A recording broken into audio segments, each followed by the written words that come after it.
Like the office they commemorate, presidential libraries are living institutions.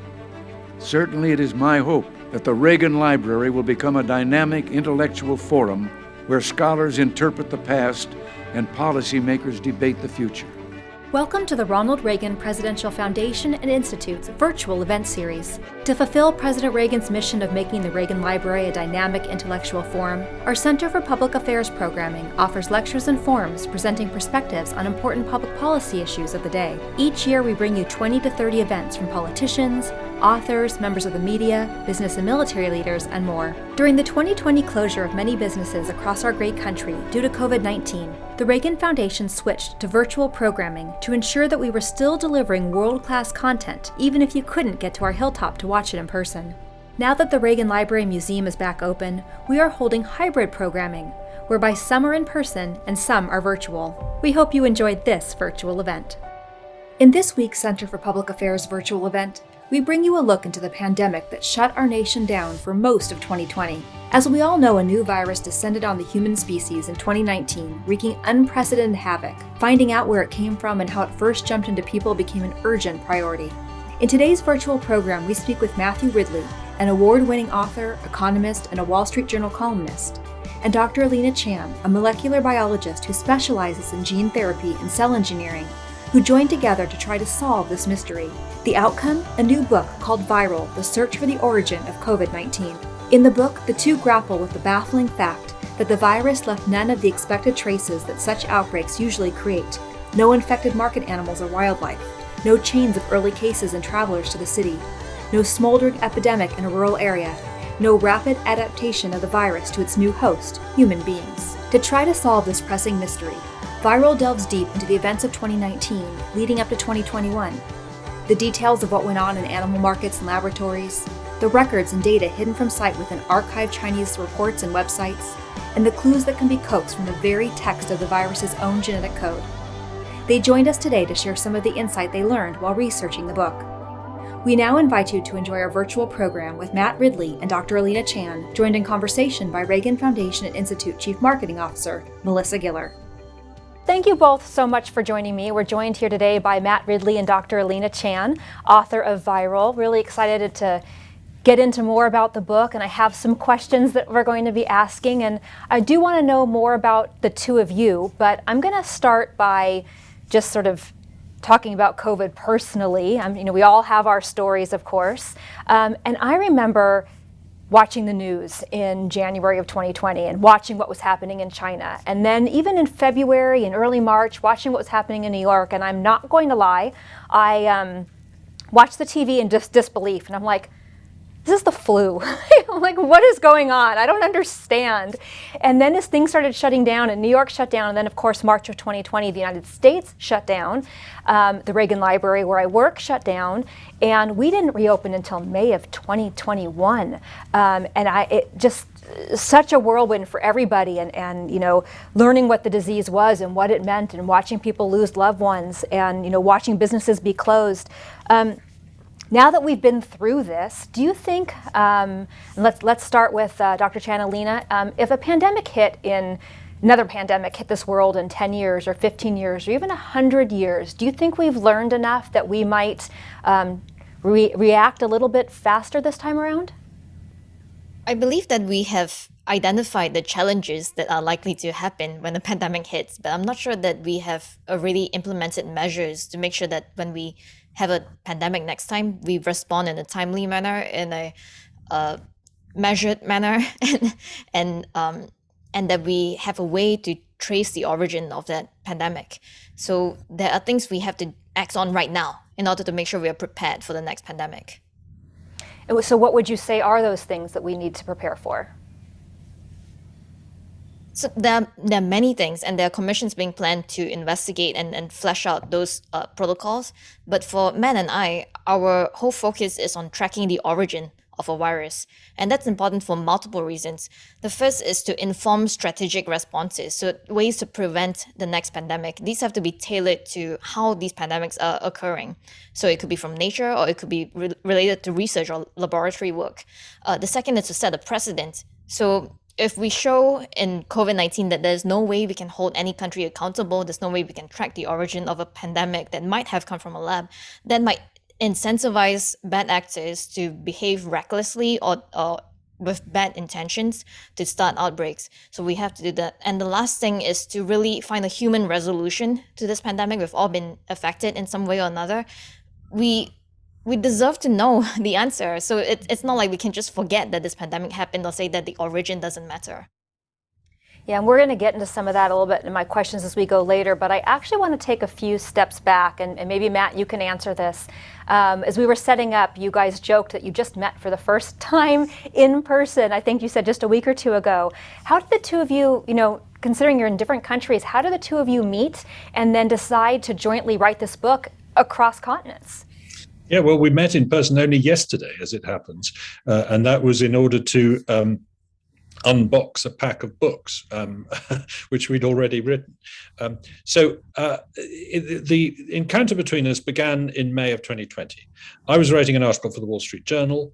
I came upon a preprint published by Alina and two of her colleagues, which was making a very interesting argument about how the virus appeared to be well adapted or even pre-adapted to human infection, unlike the SARS virus of 2002-3.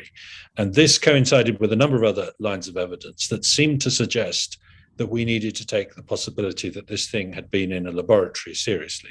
I contacted Alina. She turned out to be a very, very useful source for me. And unlike most scientists I was talking to at the time, she wasn't pouring cold water on the lab leak theory entirely. She was saying it did need to be investigated. She didn't think it was necessarily probable, but it was possible. And I then began to follow her work.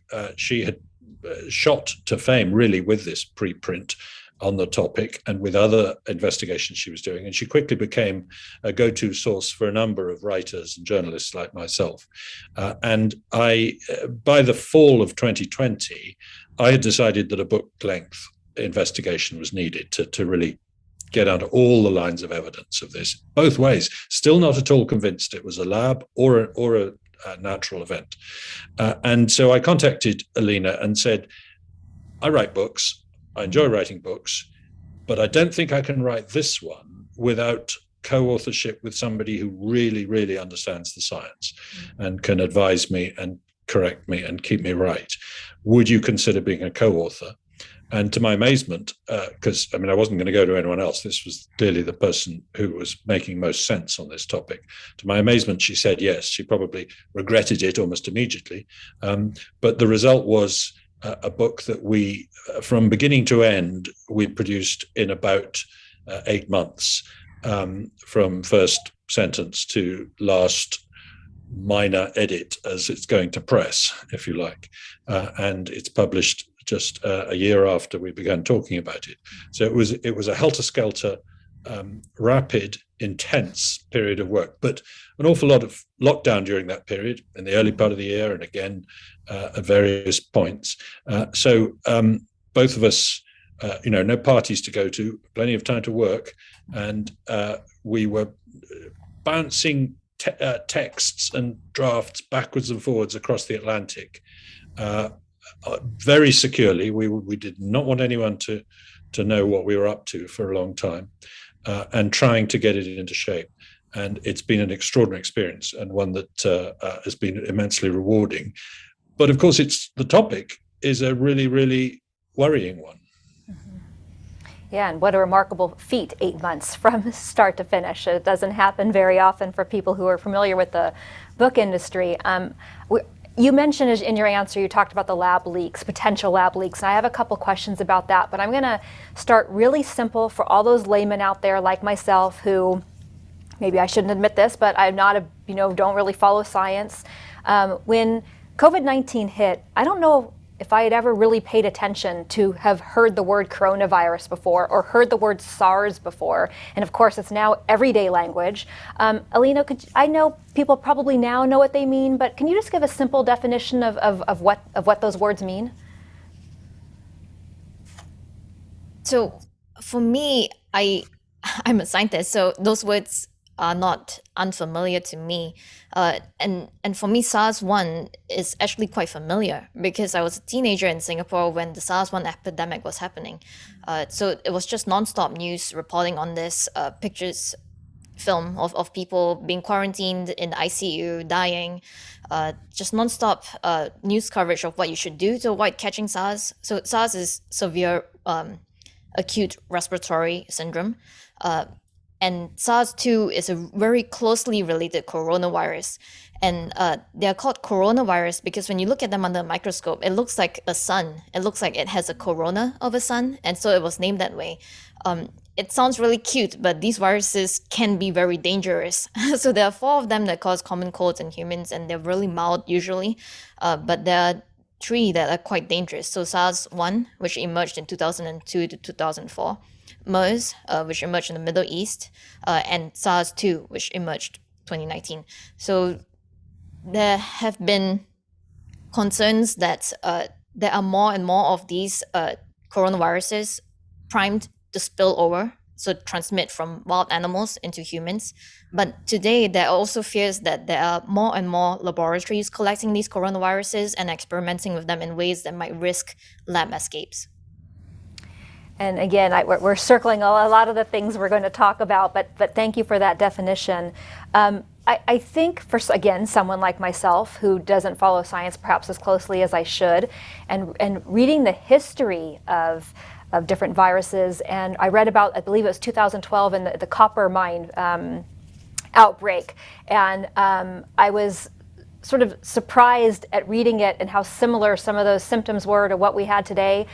For those of you who of people watching who haven't read your book yet, can maybe we'll go to Matt this time.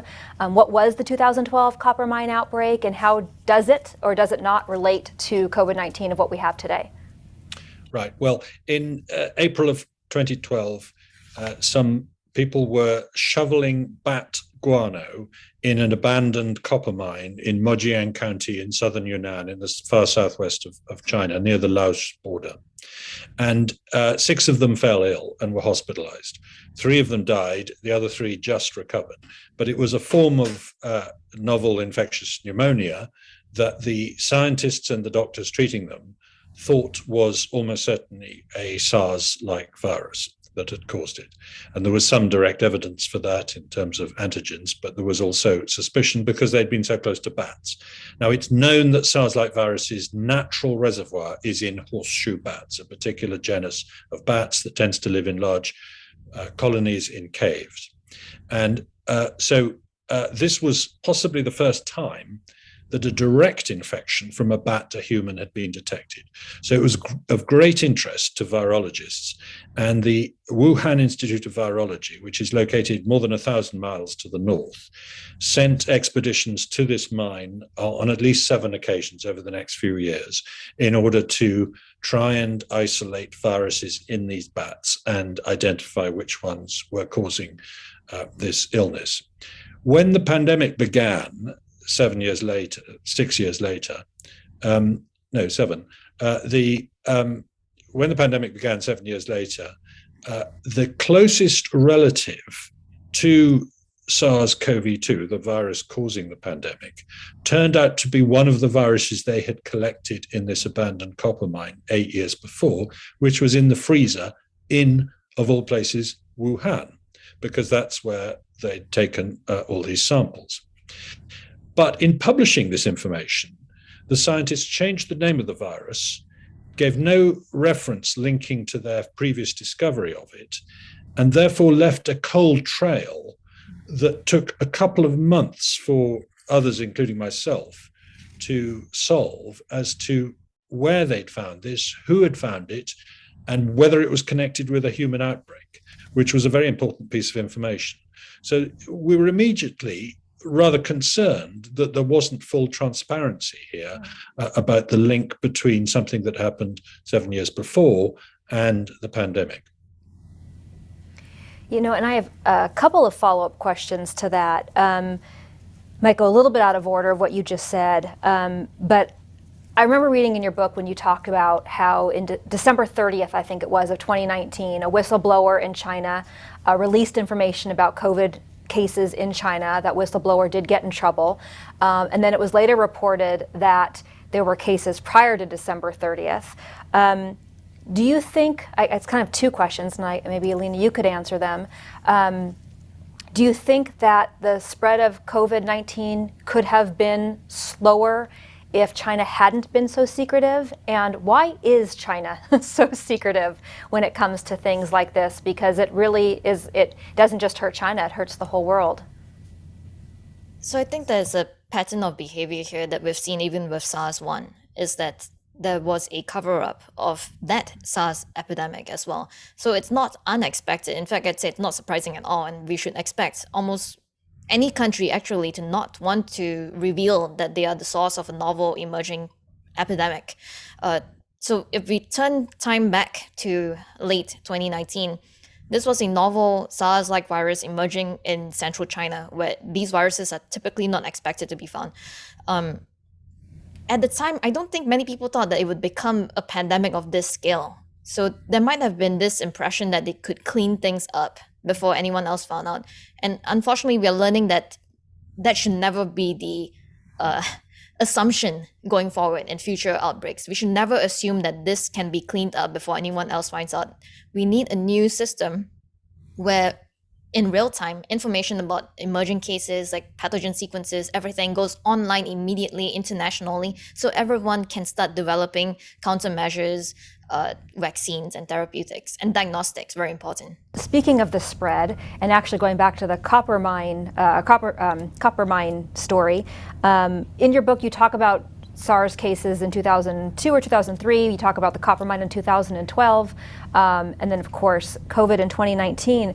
And the ones prior were really contained to just a handful of people or a couple dozen people. I think one of them might have been 100 people, and then that's that. And then on this side, and coronavirus, I've lost track, unfortunately and sadly, of how many people have gotten sick and or how many people have died.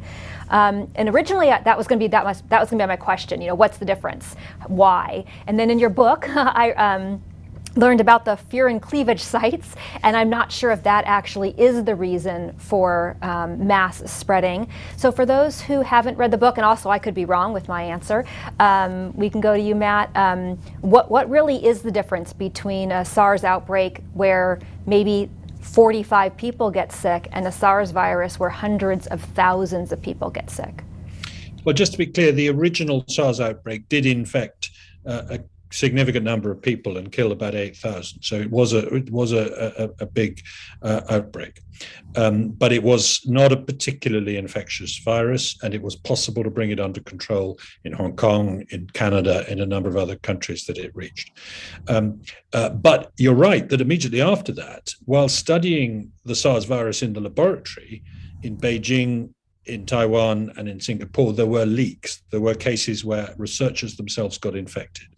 And that showed just how easily it is possible for a researcher to pick up a virus. In most of these cases, not even knowing how they got infected, but they were working on SARS-like viruses, on SARS virus.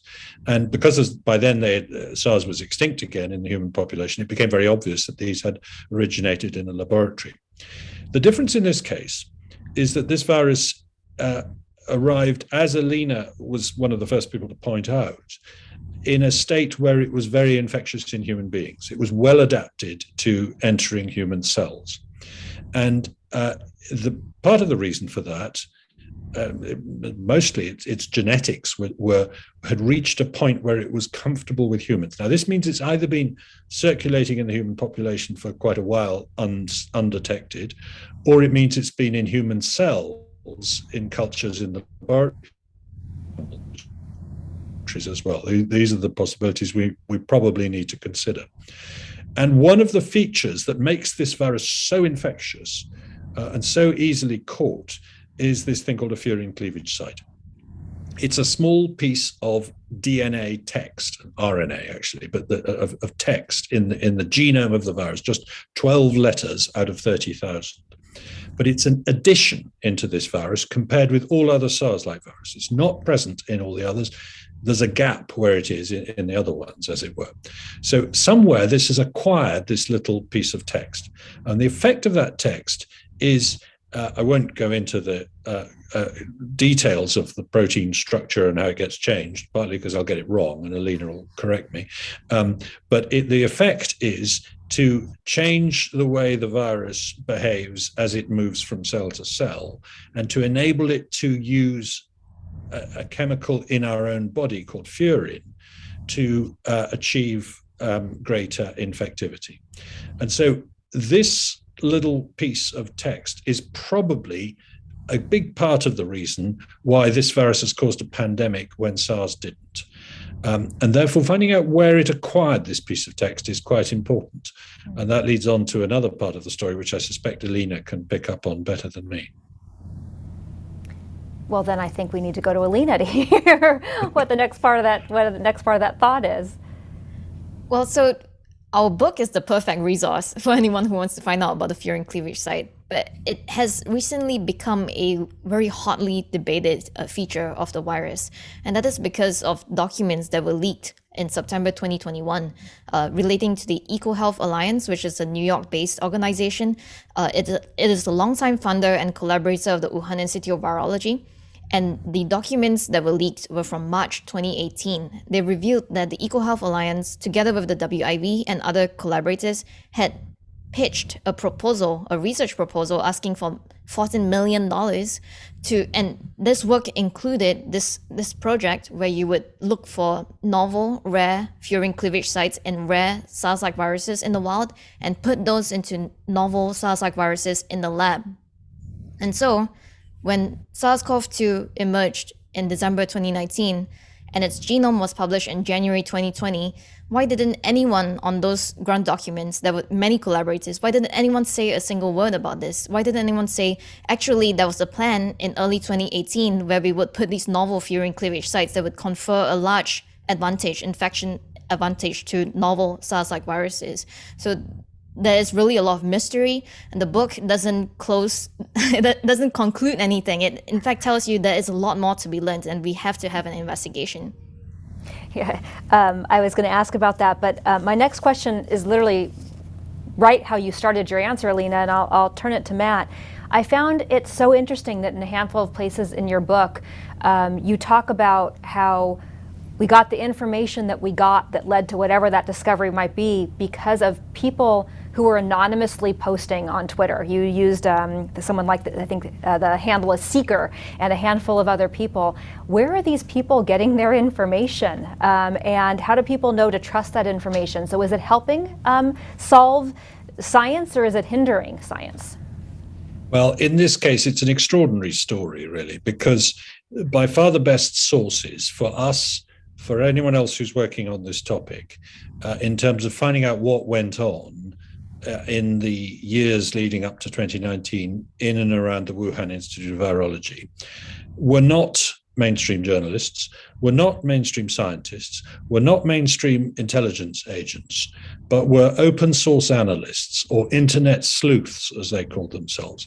And these are independent amateur people on their own dime, working from home in most cases during lockdown, who got interested in this topic and began to investigate the internet, who went into obscure corners of websites, mainly in China, but also in the West, and sought out documents that shed light on what the plans had been for research, what the outcomes had been for that research, which viruses had been collected, where they'd been collected, who by, what had been done to them, and all of this information. And some of these guys are truly extraordinary. You mentioned the Seeker. He's a young Indian man who is just very good at using the internet. And he got hold of some logins for obscure Chinese websites where he could find theses about what had happened. And so he was the one, that thesis was what shed light on what had happened to those 6 miners, for example. And then later he found other theses that were very important to understanding the story of these different viruses. Now, what got the Seeker interested in this? It was reading a tweet by Alina Chan.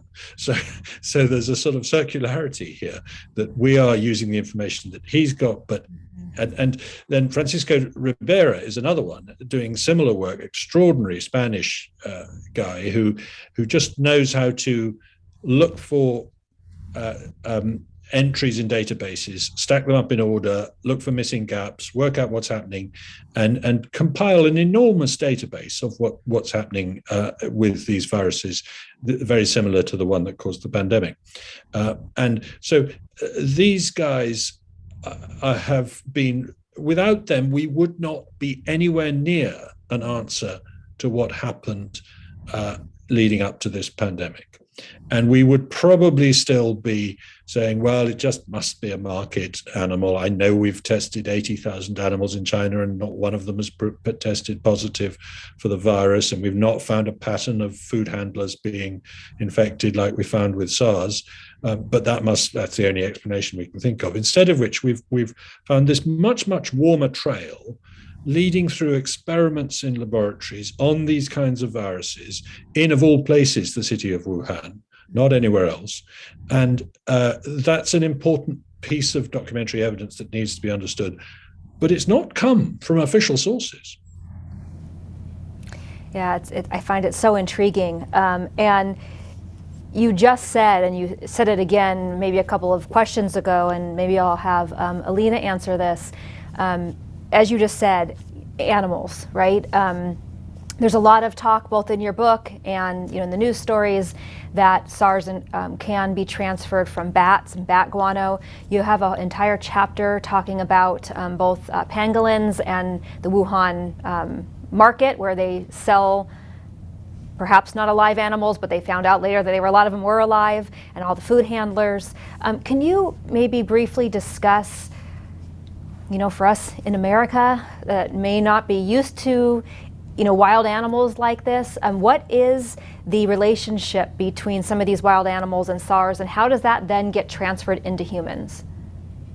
So in the first SARS epidemic, it was quickly tracked to wild animals being sold at markets. And by quickly, I mean 2 months from the moment they isolated the coronavirus causing SARS-1. So the scientists in China were really determined to find the source of this novel epidemic in their country. And this was in South China, Guangdong province. So many of the first cases had been food handlers. So not actually the people selling the animals, but the people who were cooking, the waitresses, the delivery men. And so they thought maybe it's from the markets. So they went straight to the markets, and immediately they found a whole range of animals that were infected with the SARS-1 virus, or people who sold the animals who had antibodies. So it suggested that SARS-like viruses had been circulating in the wildlife trade in South China. So let's fast forward to 2019. We've got SARS-CoV-2 emerging in Wuhan city. Wuhan is in central China, so it's more than 1,000 miles away from the southern Chinese provinces. And it's not a place that's well known for wildlife trade. So wildlife animal consumption is typically associated with South China and Southeast Asia. So when the professor at the Wuhan Institute of Virology first heard that there was a novel SARS-like virus emerging in her city, her first thought was, I never expected this to happen in Wuhan in central China. Could it have come from my lab? She raced back to Wuhan and checked her databases, and then she said she hadn't slept a wink for days, but she finally was relieved that she found that it wasn't from her lab. That's what she said. So for us, it has been about establishing what is the more likely, or what are the evidence or information pointing to ways that SARS-like viruses can travel all the way from Southeast Asia or South China up into central China. And so there are two routes. There's the wildlife trade. There isn't very much, but there is still some wildlife trade. So if you look at the data, it suggests that there were about 11 civet cats per month being sent up to Wuhan, about maybe 30 raccoon dogs being sent up per month. So there's still some trace of a wildlife trade that could ferry a SARS-like virus up from South China up into central China. But you really have to think that if SARS-2 was one of the few SARS-like viruses to travel up to central China and just happened to start a pandemic, it must have been a really unlucky coincidence. And to happen in the very city where there was a lab whose whole mandate, whole program was about collecting thousands of samples from animals and humans in the wildlife trade across 8 countries, apparently. So 8 countries were sending thousands of samples high-risk pathogen samples up to Wuhan. So these are the two ways that a SARS-like virus could get from South China or Southeast Asia up into Wuhan city. And so just a minute ago, and although in both of your answers, you both talked about lab leaks. And when the coronavirus really hit, or COVID-19 really hit us here in the United States, March, April of 2020, a lot of the U.S. news headlines really focused on lab leaks. Was this a disease created for bioterrorism? Was this a disease that was just being studied and then just was leaked? Was it man-made? And I know your book, you said earlier, I think, Alina, your book never really conclusively says one way or the other. I guess, Matt, maybe we'll take this one to you. Can you discuss the possibility or viability of that this actually was a lab leak, whether the disease was man-made or just being studied? Yes, I think we come to the conclusion that it's very unlikely that this was a deliberate release of a bioweapon or even of a trial vaccine or something like that. We've seen no evidence for that. It makes no sense. You wouldn't want to do it in the city where you're doing the research anyway. It would not be a viable bioweapon. You can't protect your own population against it at the same time as attacking the enemy, etc. So we don't think that that's a runner at all. But the early papers from scientists in February and March of 2020 that described that as a conspiracy theory also lumped in the possibility that there had been an accidental event in a laboratory that was studying coronaviruses for a more noble reason, and that is to understand the source of pandemics and predict the next pandemic and hopefully prevent the next pandemic, perhaps by getting ready with a vaccine for it. That was the ostensible reason for all this research. And it was going on for a number of years, saying, let's go and collect viruses, mainly from bats, bring them to the laboratory, study them, sequence them, juice them up a bit so that we can grow them in human cells in the laboratory and humanized animals, because that way we can study them better. And in the end, develop vaccines for them before the next pandemic arrives. Now, in those terms, that project failed. It didn't prevent the next pandemic. It didn't predict the next pandemic. But it might be even worse than that. It might have caused it. We know laboratory accidents do happen. We know a lot of these experiments were done at so-called biosecurity level 2, which is not a very high biosecurity level. The researchers are not particularly well protected. And we know that if there was an animal virus in a laboratory that had the infectiousness in human beings that we know this one had, whether it had been subject to genetic manipulation or not, that it was very likely that human beings who were working in that lab would catch it. They'd probably have a mild disease. They wouldn't notice it. They would begin to spread it in the city before anyone noticed. So this is not a far-fetched conspiracy theory at all. In fact, it's the very opposite of a conspiracy theory. It's a theory of an accident, of a mistake, and one that might not even have been detected at the time. You wouldn't necessarily know. Someone got a cold one day. That's all it was. Now, there are intelligence reports from the US intelligence agencies saying that they think that 3 researchers at the Wuhan Institute of Virology did go to hospital with pneumonia-like symptoms in November of 2019 and had symptoms that included so-called ground glass opacities in the lungs, which are supposedly characteristic of SARS-CoV-2. But we can't independently verify those reports, so we don't know how much weight to place on them. But this is the kind of information that it would be very important to know. Who were the earliest cases? What were their professions? Where were they working? Where were they living? That's information that, frankly, the World Health Organization has not been able to get out of the Chinese authorities. And that's not acceptable, given the extraordinary cost of this pandemic in terms of human life. Yeah, and it seems like perhaps the World Health Organization will never get that information out of China, right? Which actually falls into my next question. If I read your book correctly, all the secrecy, all the whistleblowing, all of that, There was a section, again, if I read it right, where the World Health Organization in January of 2020 was working to release a paper on COVID-19 and agreed to hide or not share some of the secrets that China had at that time. Why would the World Health Organization agree to do that when the more information that the world has, the better they can treat the cases? The World Health Organization is structurally not set up to handle these really controversial challenges, and that's because they are beholden to each of their member states. So when you go up against a powerful member state, you're basically helpless. So that is why we have to establish a new pandemic treaty, one that is not enforced by the WHO, because that would just be pointless. And this pandemic treaty should essentially have the clause that wherever there's a novel outbreak, each country should be able to appoint a representative to immediately go there and collect information.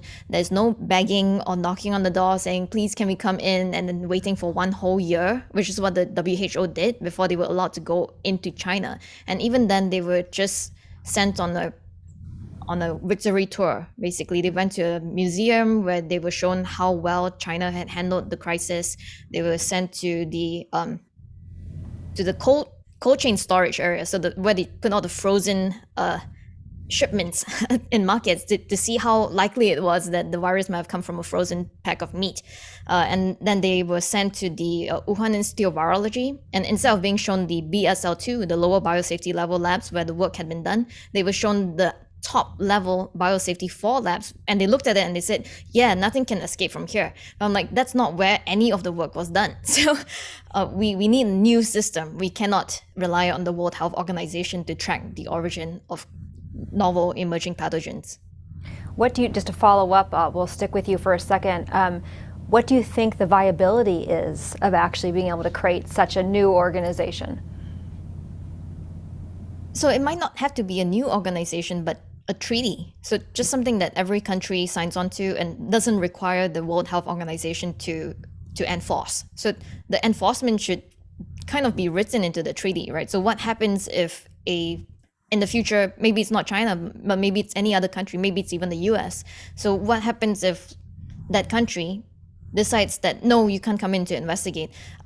That being said, I feel like for places like the US, it's not like all hope is lost, because I feel like Americans would just swarm into the city where the pandemic's happening to investigate. So I think depending on the country, sometimes depending on the culture there, people will find a way. And to put that in context though, there were a lot of whistleblowers in China. So there are many courageous individuals in China who started archiving information, like GitHubbing the news. They went there, citizens journalists traveled to Wuhan themselves to record, and for that they were thrown in prison and tortured. So there are stories of human courage and ingenuity in our book, and I really hope that those shine through. Just to add on that, if I may, the two models that might be useful in this treaty that Alina talks about. One is the airline industry, which found a way to learn from every accident, not to be so worried about blame that the information was not made available to everybody. Whenever an accident happens to a jetliner, the information is very, very carefully shared and the lessons are learned. And that's one of the reasons that airline safety has improved beyond all measure in recent years. It's extraordinary. By 2017, there was 0 passenger fatalities in a commercial jetliner in a whole year.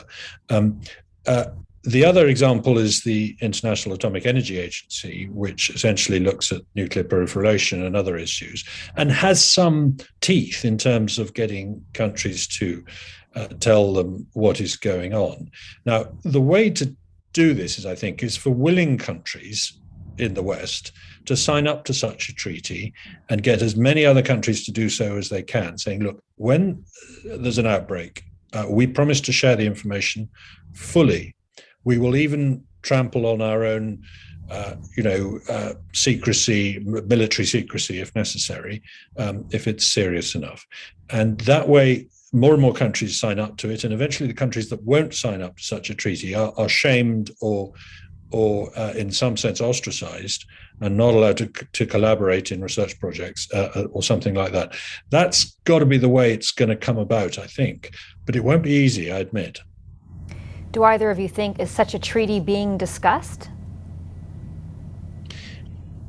I think there are people like Philippa Lentsos at King's College London who are drawing up these kinds of plans, and others that she collaborates with, which I think are well worth studying and looking at.